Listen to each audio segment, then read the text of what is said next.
लाओ बुक दो।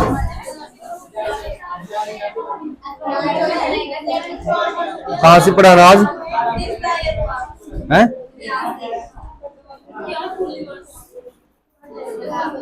अच्छा, पेज नंबर 51 निकाल लो भाई। क्वेश्चन आंसर के जस्ट नीचे वाली लाइन है। मैंने ठीक से बैठो, प्रॉपर लाइन में है ना।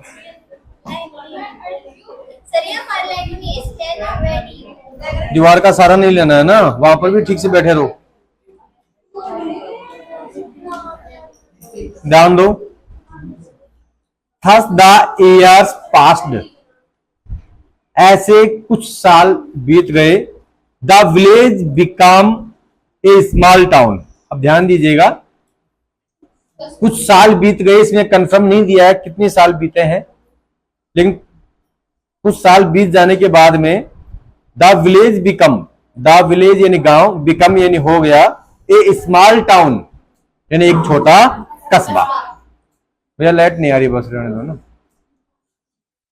The little primary school become a high school, यानी जो छोटी प्राइमरी स्कूल थी ना, वो अब क्या हो गई है, बड़ी स्कूल बन गई है, हाई स्कूल हो गई है। There were now a cinema under 18 set. There यानी यहां, वर यानी था, नाउ यानी अब, ए सिनेमा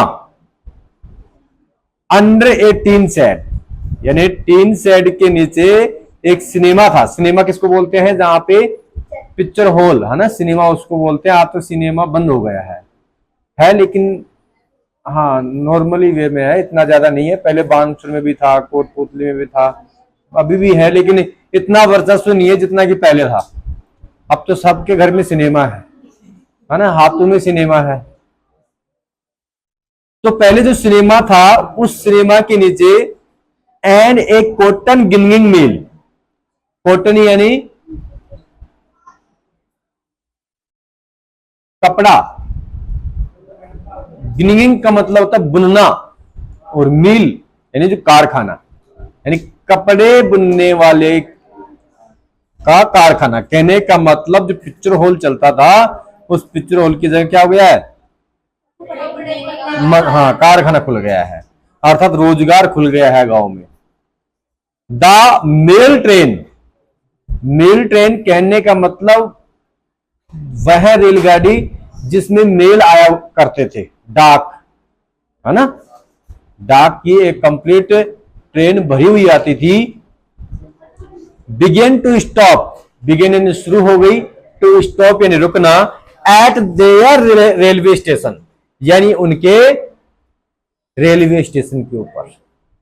पहले इनके रेलवे स्टेशन के ऊपर डाकघर वाली जो ट्रेन है, मेल पहुंचाने वाली जो ट्रेन है, वो नहीं रुकती थी।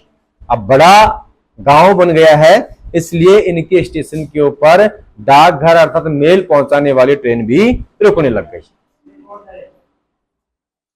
वन नाइट यानी एक रात्रि को, आफ्टर डिनर यानी शाम का भोजन या रात्रि का भोजन करने के बाद में, बस शाम का भोजन बोलेंगे, रात्रि के भोजन को तो सुपर बोलते हैं, है ना, SUPPER।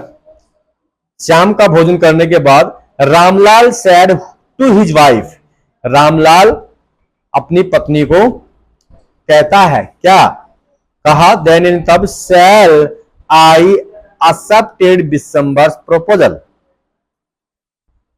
हैं, अब ये कह रहा है कि क्या मैं दिसंबर का प्रस्ताव स्वीकार कर लूं। किससे पूछ रहा है, अपनी पत्नी से, है ना। एक्सेप्ट यानी स्वीकार करना, दिसंबर से यानी दिसंबर का, प्रपोजल यानी प्रस्ताव, ठीक है ना। अभी दिसंबर कौन है, दिसंबर होने वाला भोली का पति है, दिसंबर भोली का होने वाला।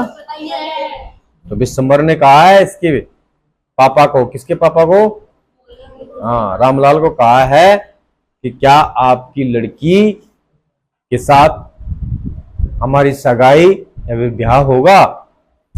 तो इस चीज का विचार विमर्श किसके साथ में कर रहा है, अपनी पत्नी के साथ में रामलाल विचार विमर्श कर रहा है।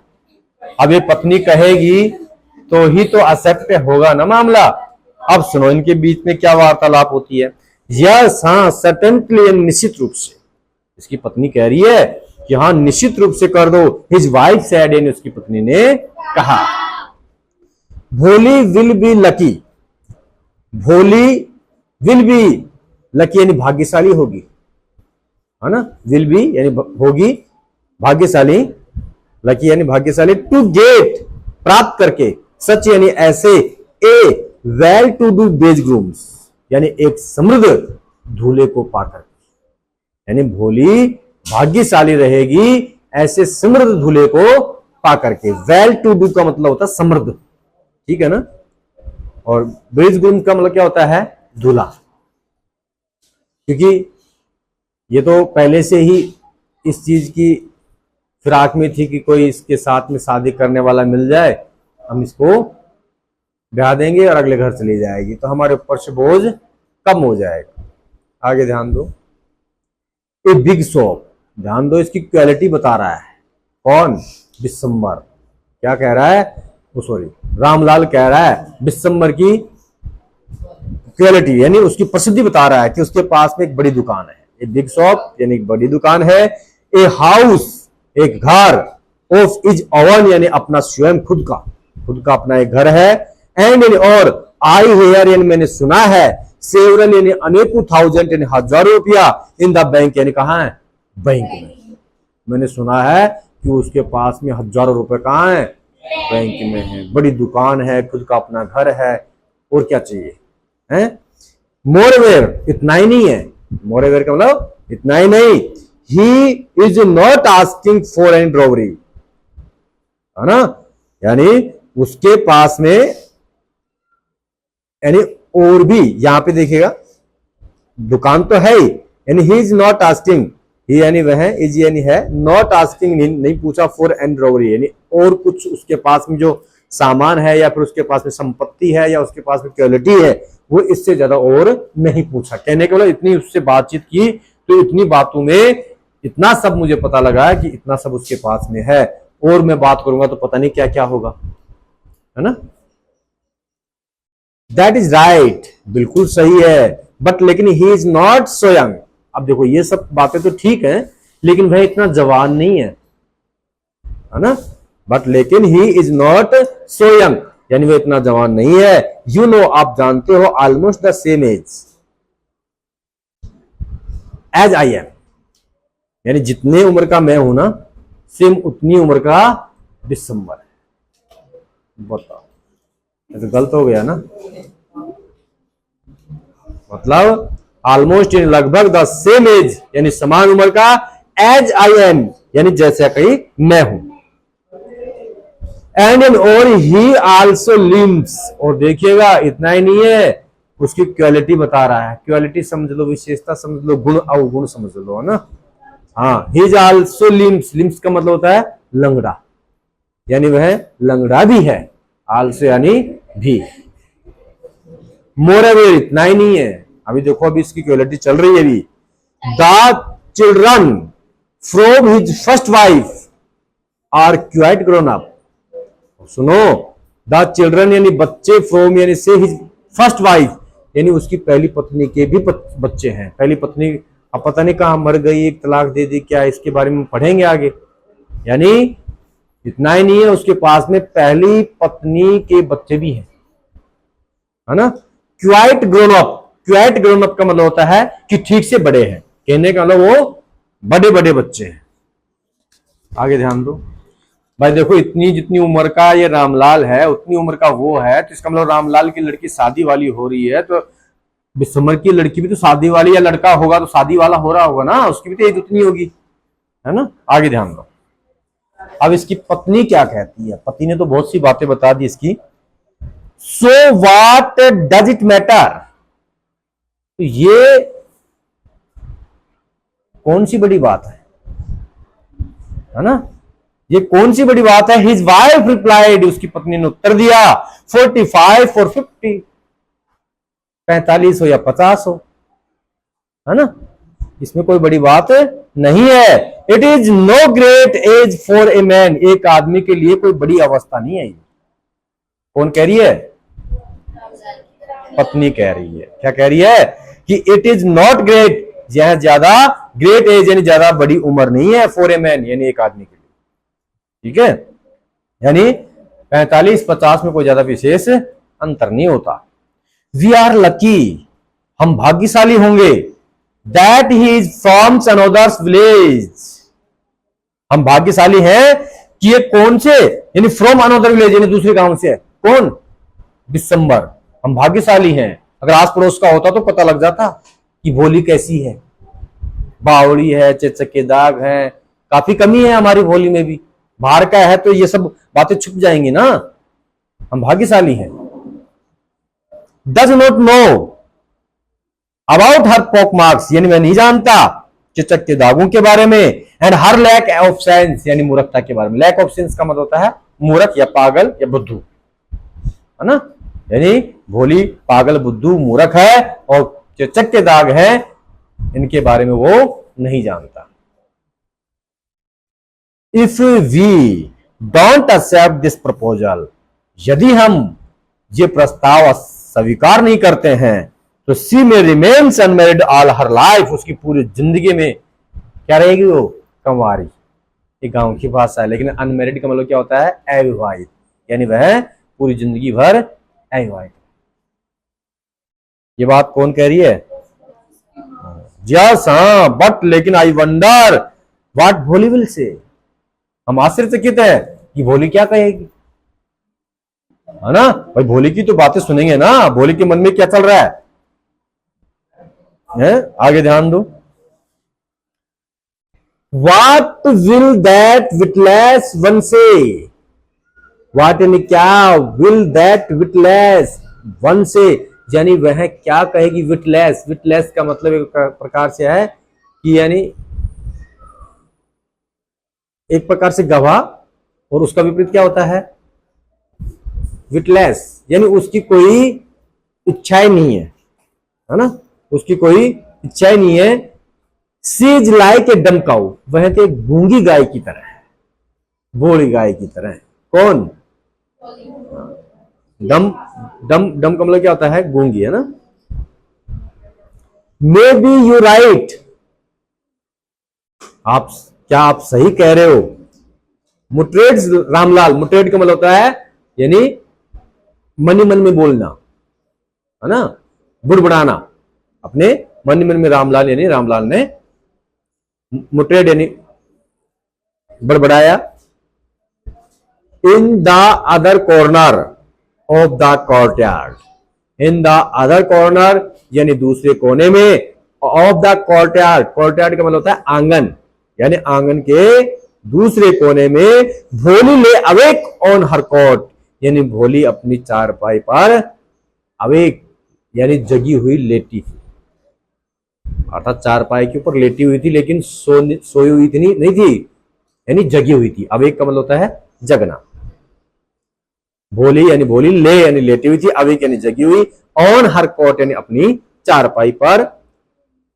Listening to her parents' visitors' conversation, listening यानी सुन रही थी, टू हर पेरेंट्स यानी अपने माता पिताओं की, विस्पर्ड का मतलब होता है कानाफूसी, कन्वर्सेशन यानी बातचीत, यानी कानाफूसी वाली जो बातचीत थी ना, वो सब ये सुन रही थी। कौन? हाँ, जो अपने मन ही मन में बातचीत कर रहे थे ना, बिल्कुल धीरे धीरे फूंक में, तो वो सब बातें भोली सुन रही थी। आगे ध्यान दो। Biswambarnath was a well to do grocer, Biswambar एक समृद्ध पंसारी वाला था। ग्रोसर का मतलब था पंसारी। पंसारी किसको बोलते हैं? किराना स्टोर की दुकान, है ना, जिसकी है। वेल टू डू का मतलब था समृद्ध।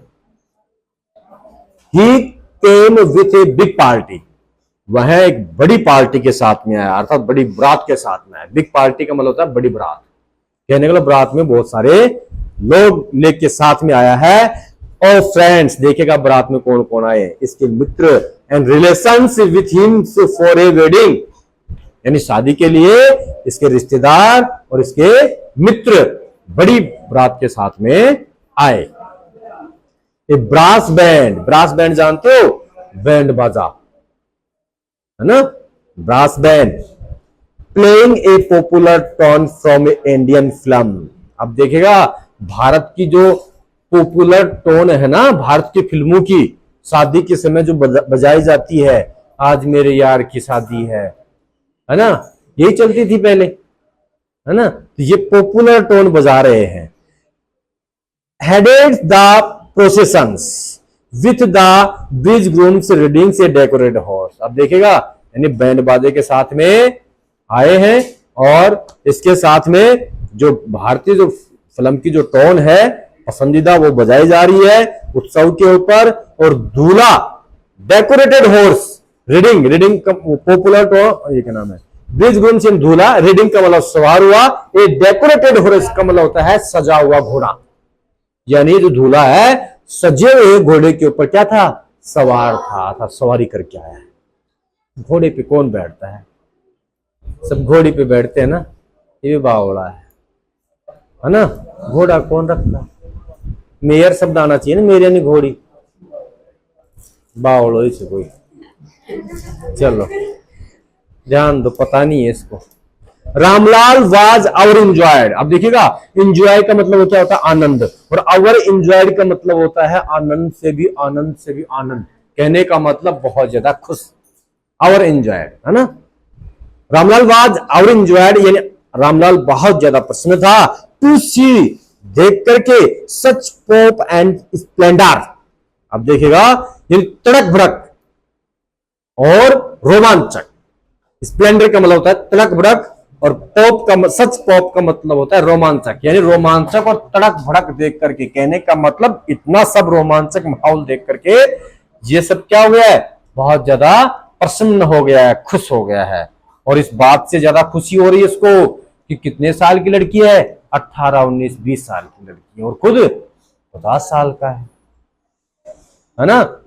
बुढ़ापे में भी अगर ऐसे ऐसे होगा तो सेवा करेगी बोली, है ना, क्योंकि पहले मरेगा नहीं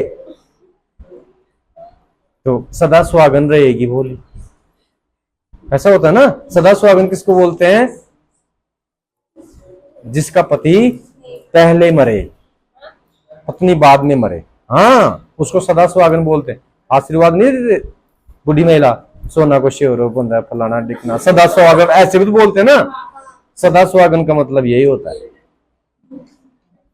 यही होता है क्या, नहीं होता, उल्टा होता है इसका उल्टा होता है, यानी पति के रहते रहते खुद चली जाए, है ना, क्योंकि सदा सुहागन नहीं रहेगी, पति चला जाएगा तो किसके लिए यानी श्रृंगार करेगी, आ रही ना बात समझ में, सुहाग किसके लिए रहेगा। इसलिए पति के बाद में पत्नी जाए तो वो सुहागन नहीं कहलाती है, और पति रहे और पत्नी चली जाए तो सदा सुहागन रहती है, ऐसे, ठीक है।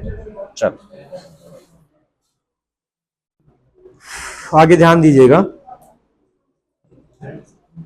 हाँ, he had never dream it, यानी उसने सपने में भी, या अर्थात सपना नहीं देखा था, नेवर यानी कभी नहीं, यानी उसने सपना कभी नहीं देखा था ऐसा, जैसा इसको वास्तविकता में नजर आ रहा है, ऐसे सपने में भी कभी उसको नहीं देखने को मिला। दैट हिज 4 डॉटर्स, यानी उसकी अपनी चौथी पुत्री, would have such A grand wedding. अब देखिएगा यह कौन सोच रहा है, ये रामलाल सोच रहा है कि उसने सपने में भी नहीं सोचा था कि चौथी पुत्री की शादी इतनी बड़ी धूमधाम से होगी, है ना। ग्रांट वेडिंग का मतलब होता है, वेडिंग यानी शादी, और ग्रांट का मतलब होता है बड़े यानी बड़े स्तर पर या बड़ी धूमधाम से, ठीक है ना। भोलीज एल्डर सिस्टर, यानी भोली की बड़ी बड़ी बहन, हु यानी जो हैड कम यानी आई हुई थी, फॉर द ओकेशन यानी अवसर पर, कहने का मतलब जो शादी विवाह का फंक्शन इसके ऊपर तो आएगी ना बड़ी बहन, हाँ, वर नर्वस ओ फरलक, यानी उसके भाग्य को देख करके नर्वस यानी उदास थी। कौन, हाँ, इनवर्स का मतलब होता है यहाँ पे ईर्ष्या, जलन, है ना, इनवर्स यानी इसको ईर्ष्या हो रही थी, किस चीज को लेकर के ईर्ष्या हो रही थी, कि बड़ी बड़ी मैं थी, मेरे पापा धनवान थे, उस जिस समय हमारी शादी हुई तो उस समय बैंड बाजा भी नहीं आया था, हैं 2-4 ढोलक वाले आ गए ऐसे ब्याह दिया, और देखो ये कितनी पागल है, और उसकी इतनी बड़े धूमधाम से है, ढोलक वोलक इतने बैंड बाजा आ रहा है, तो उसको क्या हो रही थी, जलन हो रही थी, ईर्ष्या हो रही थी। हाँ, है ना, ये वास्तविक बात है। समाज में देखने को मिलता है कि दोनों तीनों सगी बहन अगर एक ही घर में ब्याह दी जाए तो उससे बड़ी आपस में दुश्मनी कोई लेगा ही नहीं मोल। हाँ, उनका चेहरा ही देखा बुरा लगेगा। ऐसा समाज में देखने को मिल रहा है ना। ऐसा ना बताओ, एक ही घर में एक साथ पली भरी हैं और उसके बाद में तेरा मेरा करती है, और वही सिस्टम इसके साथ में हो रहा है। हालांकि भोली ने इसको कुछ बोला थोड़ी है, वैसे ईर्ष्या हो रही है। आगे ध्यान दो। जहन यानी जब, द ऑक्यूपेशंस मोमेंट यानी मांगलिक, ऑक्यूपेशंस का मतलब क्या होता है, मांगलिक, मोमेंट यानी क्षण।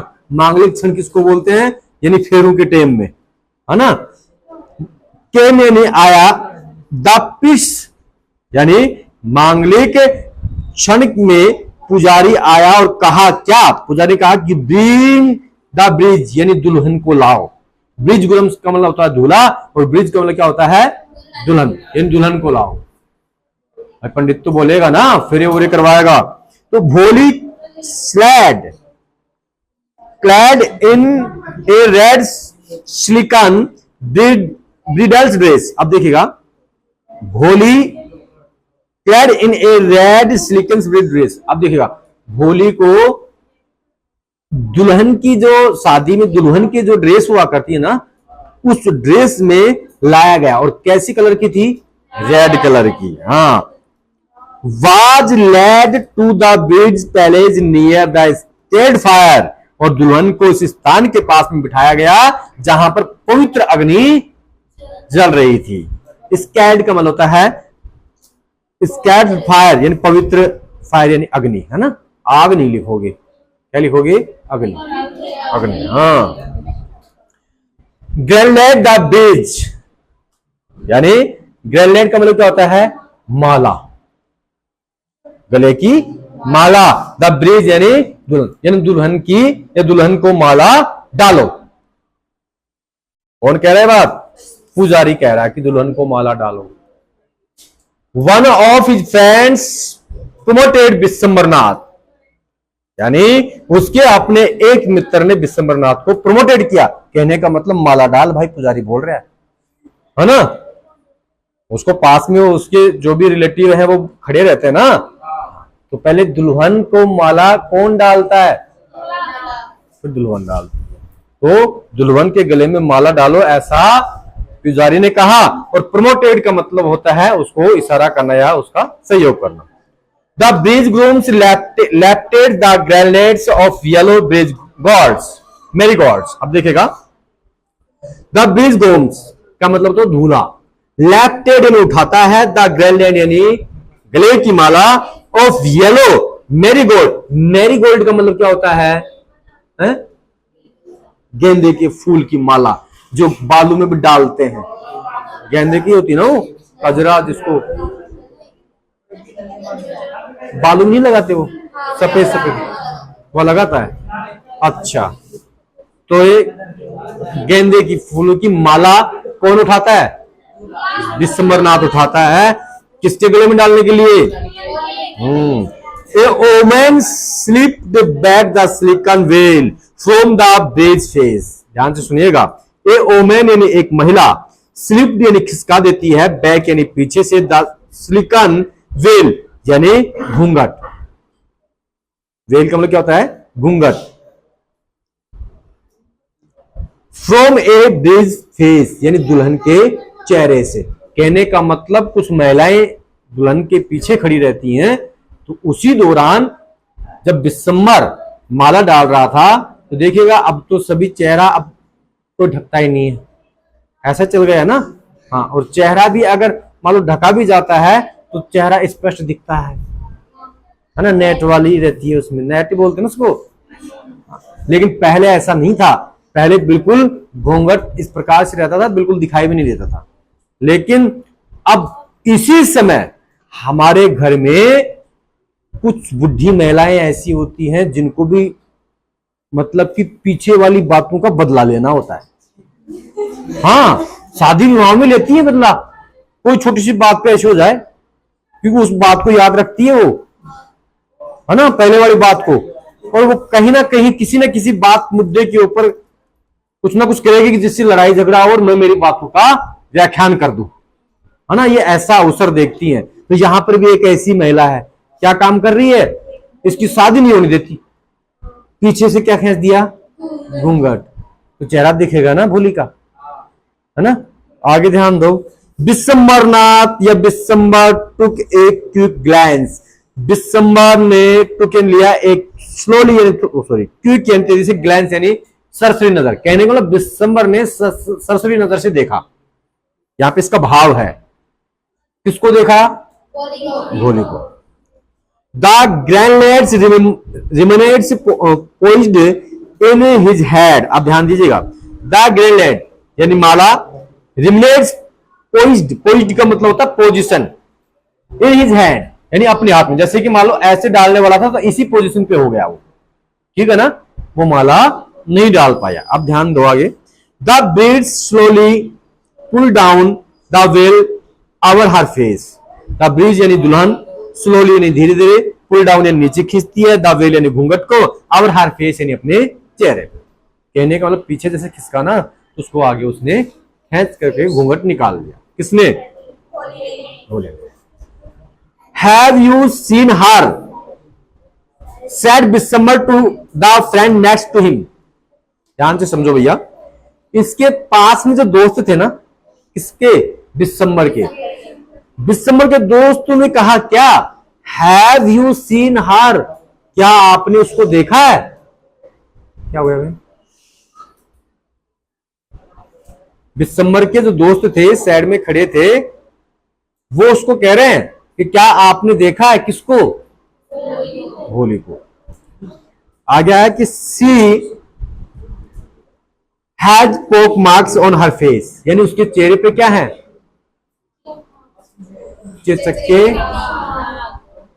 चेचक दाग, ठीक है। सो व्हाट, अब इसी का दोस्त को दूसरा कह रहा है, जो पड़ोस में, कोई दिक्कत नहीं बहन, हम पीछे अपने आप ही कर देंगे, पीछे अपने आप नहीं आने देंगे चेहरे, यही बात है क्या, ध्यान दो आगे। सो व्हाट क्या हुआ, मतलब सो व्हाट क्या हुआ, you are not young either, दूसरा दोस्त कह रहा है आप भी तो इतने जवान नहीं हो, उसके चेचक के दाग हैं चेहरे पे, एक भैया ने तो बता दिया कि क्या आपने देखा उसके चेचक के दाग है, दूसरा भैया कह रहा है आप भी जवान, क्या बात हुई, चेचक के दाग है। आगे ध्यान दो, मे भी हो सकता है बट लेकिन, इफ यानी यदि, आई एम टू मेरी हर, मैं इसके साथ में शादी करूंगा, her father must give me 5000 rupees, यानी इसके पिता को कितने रुपए देने पड़ेंगे, ये लो बदल गया, चेचक के दाग देख करके ही अपना डिसीजन ले लिया, किसने, बिस्मरनाथ ने, क्या कह दिया कि हर फादर, उसका पिता, मस्ट गिव मी यानी मुझे देगा 5000 रुपीज यानी 5000 रुपया, जी लो भाई, न्याय अटक गई। आगे ध्यान दो, Ramlal went and placed his turbans, Ramlal को बात पता लगी तो रामलाल वेंट, रामलाल गया, एंड इन और पैलेस्ड यानी रख दिया, हिज टर्बान्स यानी अपनी पगड़ी, टर्बन का मतलब क्या होता है, पगड़ी, यानी जो सिर के ऊपर जो पगड़ी होती है ना, रुमाल जिसको हम बोलते हैं, वो उसके पांव में रख दिया, अर्थात पहले के बुजुर्ग लोगों का ये सम्मान हुआ करता था, सरताज हुआ करता था, है ना, उसने अपनी सारी जो इज्जत थी उसके पांव में रख दिया, किसके पांव में, बिस्मर के पांव। हिज ऑनर, उसका सम्मान, एट बिस्मर स्ट्रीट, किसके पांव में रख दिया, बिस्मर के, उसका सम्मान कहां रख दिया, do not humiliate me so, take 2000 rupees. अब देखिएगा, यानी मुझे ह्यूमिलिटेट कहने का मतलब ये जो आप सम्मान दे रहे हो ना, ये मुझे नहीं चाहिए, टेक 2000 रुपीज यानी आप क्या कर लो, 2000 रुपए ले लो। कौन कह रहे बात, हाँ यानी इतना आप मतलब कि ऐतराज या नाराजगी मत जताओ आप, है ना, हुमिलिटेट, इतना नाराजगी या ऐतराज मत जताओ, आप 2000 रुपए ले लो, 5000 रुपए हमारे पास में नहीं है।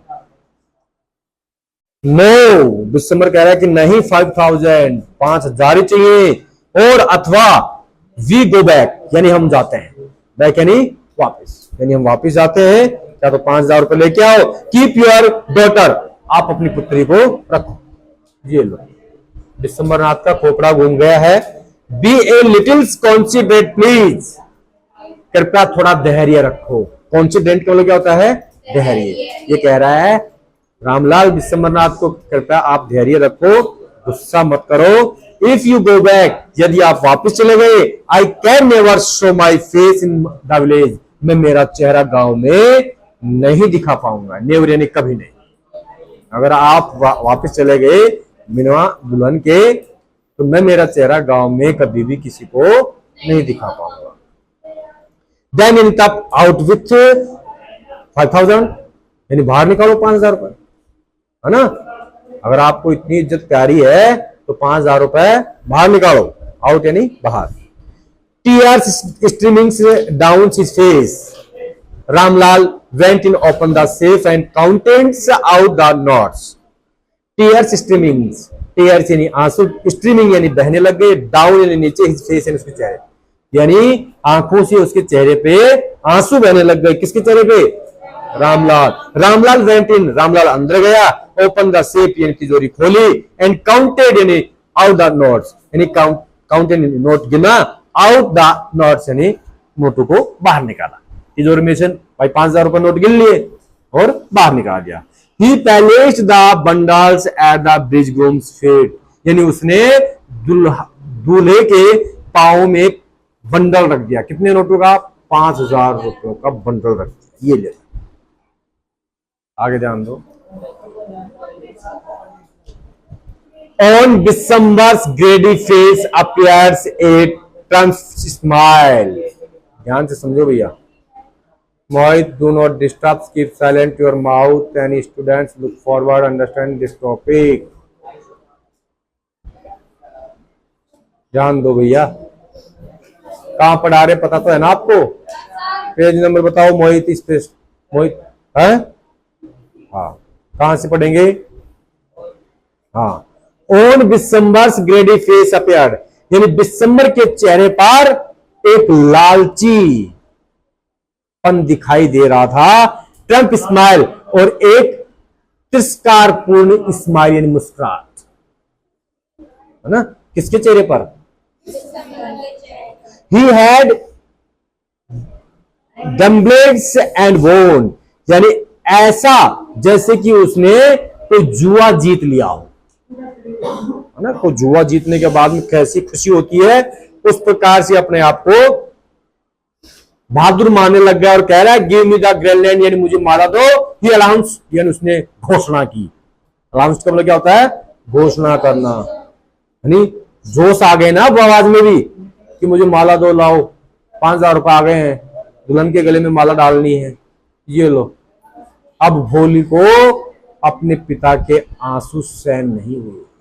पागल थोड़ी थी भोली, अब तो समझदार बन गई ना ये। आगे ध्यान दो क्या बात होती है। Once again the veil was slipped back from the bride's face, यानी एक बार फिर से दुल्हन के चेहरे से घूंघट हटाया गया। लेकिन दिस टाइम से इस समय हरे आईज, यानी उसकी आंखों में वर नॉट डाउनकास्ट, यानी शर्म नहीं थी।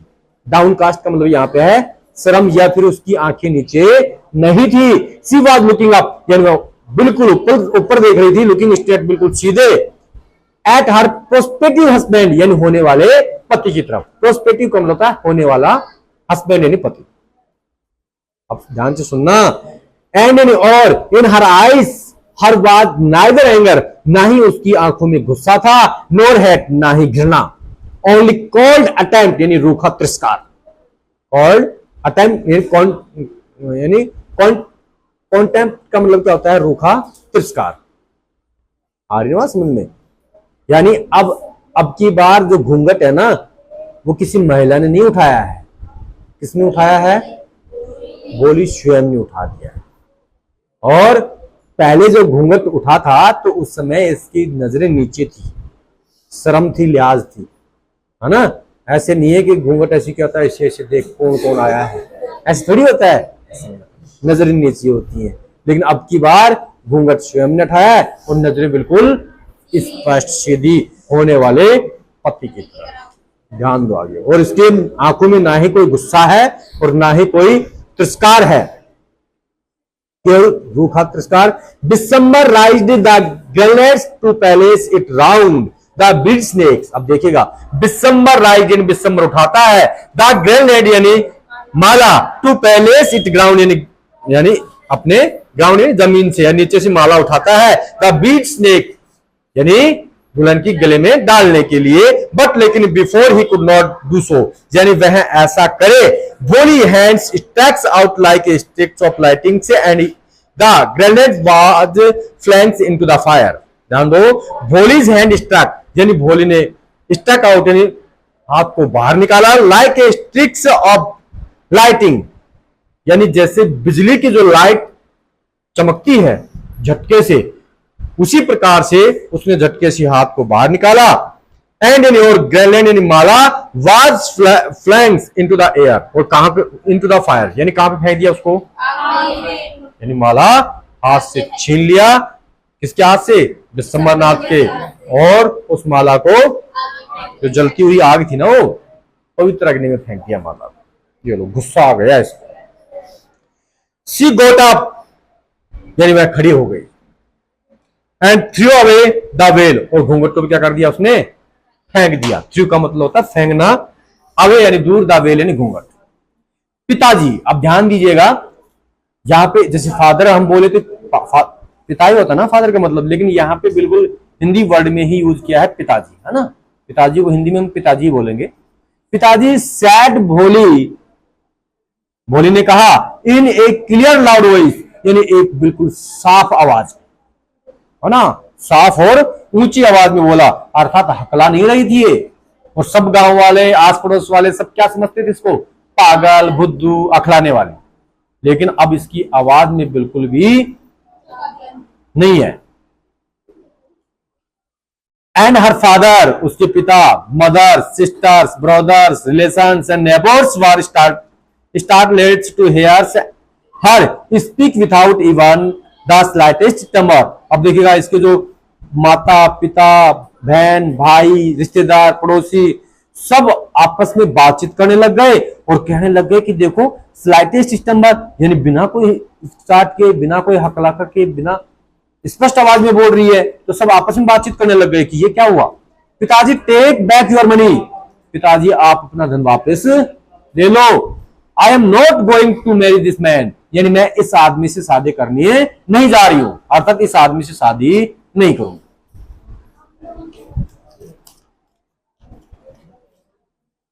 रामलाल वाज थंडरस्ट्रक, थंडरस्ट्रक का मतलब होता है वज्रपात। थंडरस्ट्रक का मतलब क्या होता है, वज्रपात। वज्रपात समझते हो, नहीं समझते? हाँ, वज्रपात का मतलब होता है मूर्ति। मूर्ति जानते हो, पहले के जो ऋषि मुनि हुआ करते थे वो तपस्या में, अब जीवित हैं फिलहाल में, तपस्या कर रहे हैं। तपस्या करते करते भगवान की भक्ति में इतने लीन हो गए कि अपने शरीर को छोड़ दिया और शरीर को दीमक लग गई। दीमक लग जाने के बाद में केवल हड्डियों को ढांचा बना है, दिख रहा है कंकाल, मांस वांस सब कीड़ियां छूट छूट के खा गई। अब क्या हो रहा है, उसको बोलते हैं वज्रपात। अब हिले डुलेगा थोड़ी वो, कहने का मतलब पांव से जमीन खिसक गई, मूर्ति बन के खड़ा हो गया। क्या करूं मैं, ये भोली जिसको हम पागल समझते थे क्या बोल रही है ना, सोचने समझने की शक्ति गायब। The guest began to whispers यानी मेहमान आपस में, विस्पर्स का मतलब कानाफूसी करना। गेस्ट यानी मेहमान, बिगेन यानी शुरू कर दिए, यानी जो मेहमान थे ना वो कानाफूसी शुरू कर दिए। सो सैमलेस इतनी बेशर्म, सो अगली इतनी भद्दी, एंड सो यानी सैमलेस यानी इतनी बेशरम। बार बार कह रहे हैं कि इतनी बेशरम, इतनी भद्दी, इतनी खराब। सब आपस में बात कर रहे हैं, रिश्तेदार गाली दे रहे हैं इसको, किसको, क्योंकि हमारे गांव में भी, हमारे समाज में भी यही तो प्रथा है। कोई बहू बड़े बुजुर्ग के सामने बोल नहीं सकती है। और बड़ा बुजुर्ग भी कहता है पिंटू की मम्मी को बोलो, मम्मी आती है, पिंटू खड़ा है, पिंटू को बोल रही है फलाने को ऐसे बोल दो कि यहाँ पे ऐसे कोई नहीं है, ये लो। ऐसा होता ही नहीं होता है ना। लेकिन अब ये चीजें गायब हो गई है ना। बाकी यहाँ गांव में थोड़ी बहुत शर्म हया बच रही है, बाकी शहरों में बिल्कुल खत्म हो गई है। और दूसरी बात ये हो रहा है, शर्म आंखों की होती है ना। शर्म किसकी होती है? आंखों की। लेकिन आंखों को ही दिखाती है।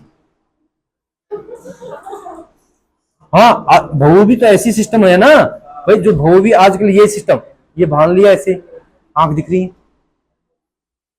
ढकना किसको चाहिए था? आंखों को। शर्म आंखों की होती है, उल्टा काम हो रहा है।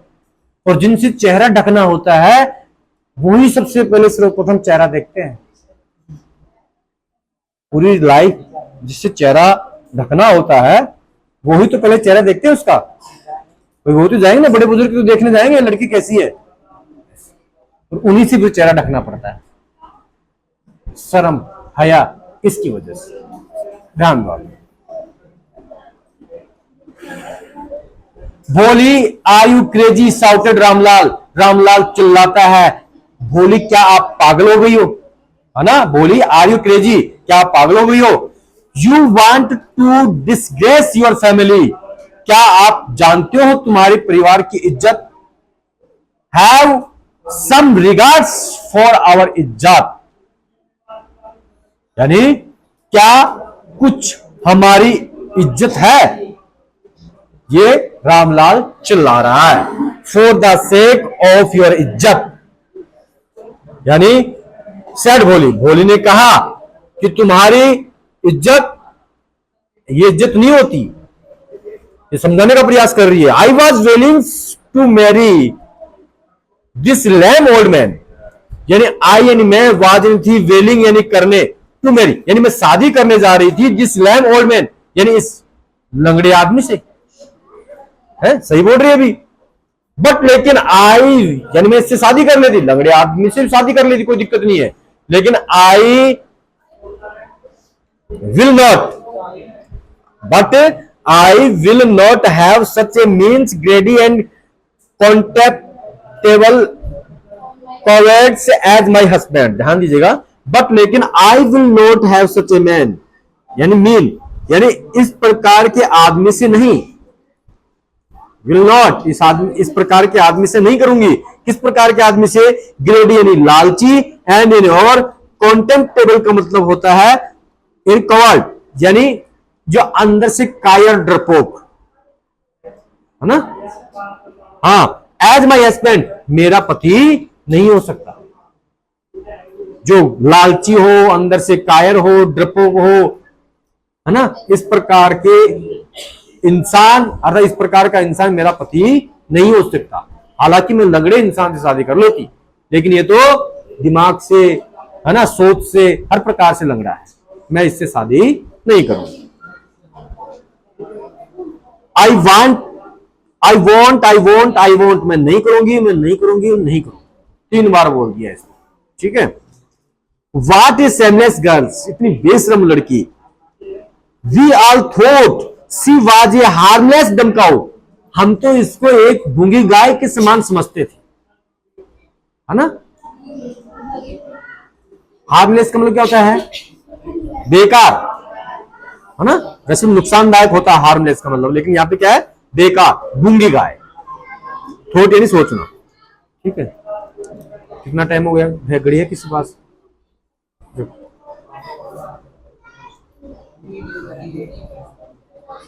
10 मिनट है ना, पढ़ा दें।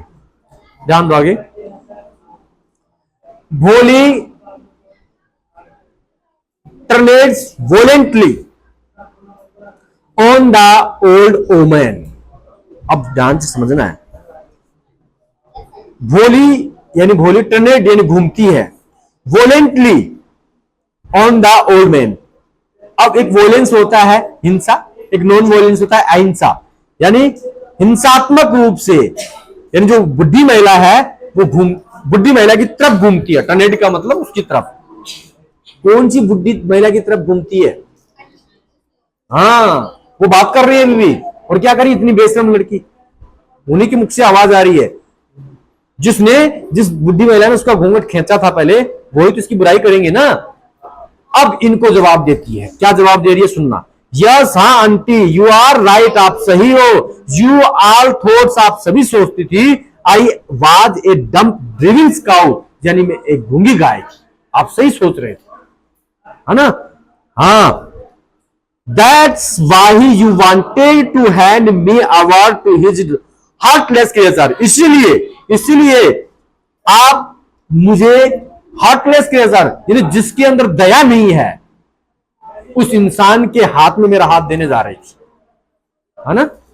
इसीलिए अब इनको धमका रही है।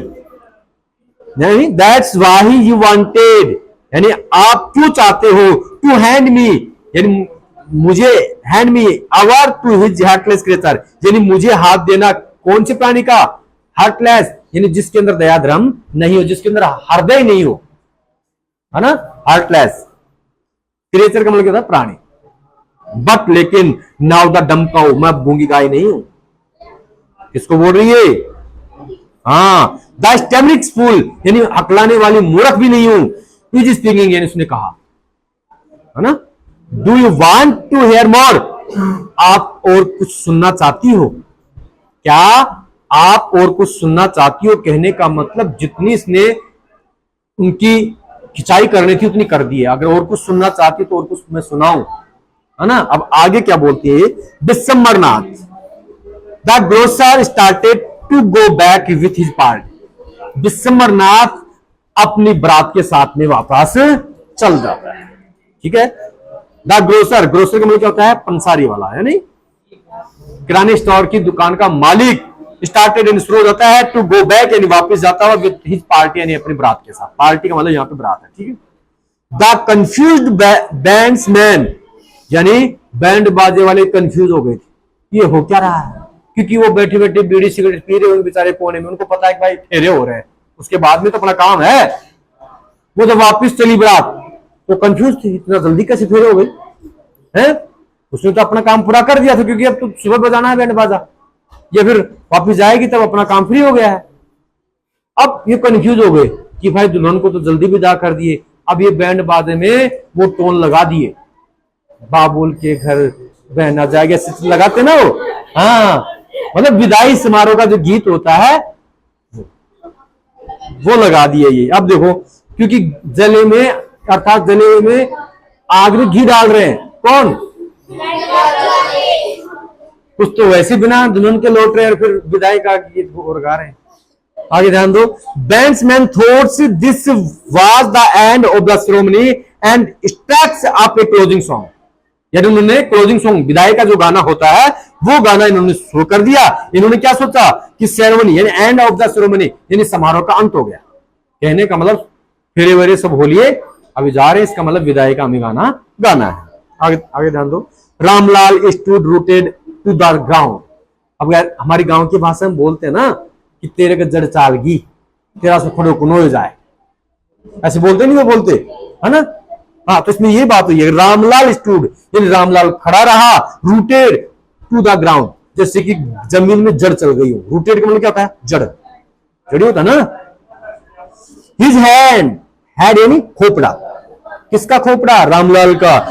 बहुत लो यानी शर्म से नीचे हो गया, with the weight of grief and sad, दुखी, अप्रसन्न और शर्म के मारे उसका जो सिर है वो नीचे हो गया, और जैसे कि मानो उसके जड़ चल गई हूं। कहने मतलब जिस स्थान पे वो खड़ा था वही खड़ा रहा, हिला डुला में, बहुत ज्यादा दुखी हुआ। The flames of the scarce fire slowly dead down. ध्यान दीजिएगा, द फ्लेम्स यानी आग की लपट, फ्लेम यानी आग की लपट, ऑफ द स्केर्ड फायर यानी पवित्र अग्नि, यानी पवित्र अग्नि की जो लपट है, अर्थात पवित्र जो अग्नि है, स्लोली यानी धीरे धीरे, डेड डाउन का मतलब यहां पे है बुझ गई। वैसे डेड का मतलब मरना होता है, लेकिन यहां पे क्या है? बुझ जाना। एवरीवन वाज गॉन, प्रत्येक व्यक्ति जा चुके थे। रामलाल टर्नेड टू भोली एंड सैड, अब देखिएगा, रामलाल घूमता है किसकी तरफ? भोली की तरफ, और कहता है भोली को क्या? बट वाट अबाउट यू, लेकिन क्या आप अब जानते हो? No one will ever marry you now, आपकी अब कभी शादी। What shall we do with you, अब आप क्या करोगी, है ना? अब हम आपके साथ क्या करेंगे? वाट ने क्या? शैल वी यानी हम, डू विथ यू आपके साथ, अब हम आपके साथ क्या करेंगे? आज तो सारा काम हो जाता, विदा हो जाती है, लेकिन अब तो उल्टा काम हो गया। And Sulekha said in a voice that was calm and steady, ध्यान दो, अब सुलेखा ने कहा यानी मधुर और मीठी आवाज में, क्या कहा? डोंट यू वरी पिताजी, चिंता मत करो पिताजी, इन योर ओल्ड एज, आपकी वृद्धावस्था में, आई विल सर्व, मैं आपकी सेवा करूंगी, एंड मदर्स यानी माता की, मैं आपकी और माँ की में या माता जी की सेवा करूंगी, and I will teach in the same school where I learn so much, यानी सेम उसी स्कूल में, उसी विद्यालय में पढ़ाऊंगी जहां मैंने इतना सब सीखा है। आई विल टीच इन, मैं पढ़ाऊंगी इन द सेम स्कूल यानी उसी विद्यालय में, वेयर इन जहां, आई लर्न एंड मैंने सीखा है, सो मच यानी इतना ज्यादा, है ना? ये मैं बोल पा रही हूं, समझ जो आई है मेरे अंदर, बिना हला के बोल रही हूं, तो इतना सब सीखा है तो मैं सेम उसी स्कूल में पढ़ा लूंगी, थोड़ा बहुत खर्चा पानी आ जाएगा और आपकी मैं बुढ़ापे में सेवा करूंगी।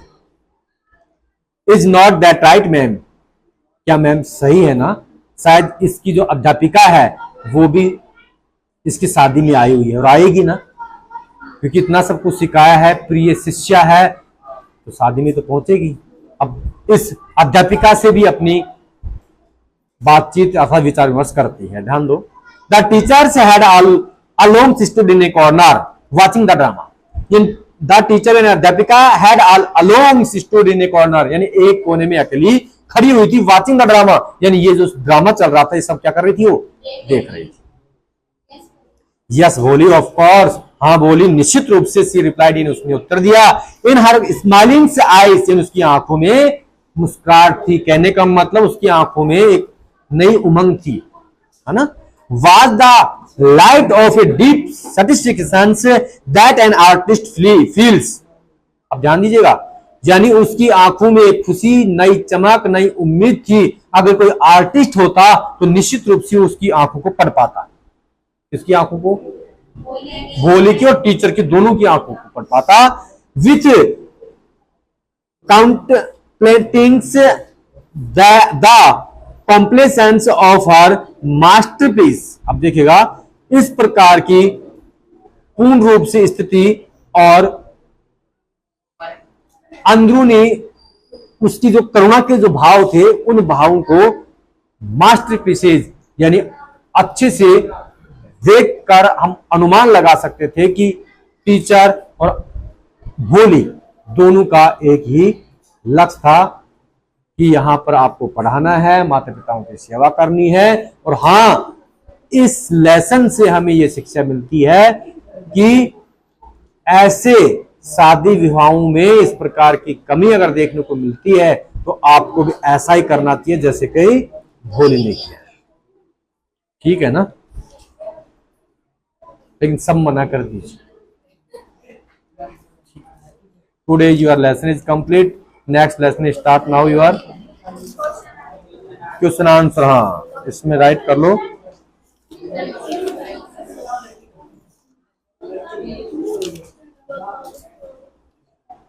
भाई इसके क्वेश्चन आंसर हम आपको कल बताएंगे।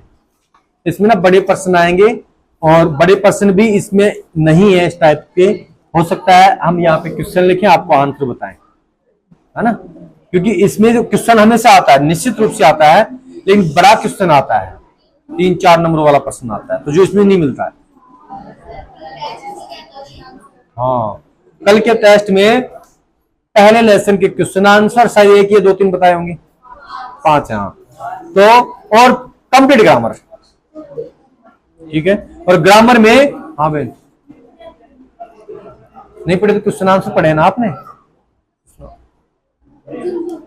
ठीक है? ऑप्शन देंगे बहन, यहां प्रश्न लिखवाएंगे ना, सबके लिए सब रहेगा, ऐसे, लेकिन करना तो आपको ही पड़ेगा।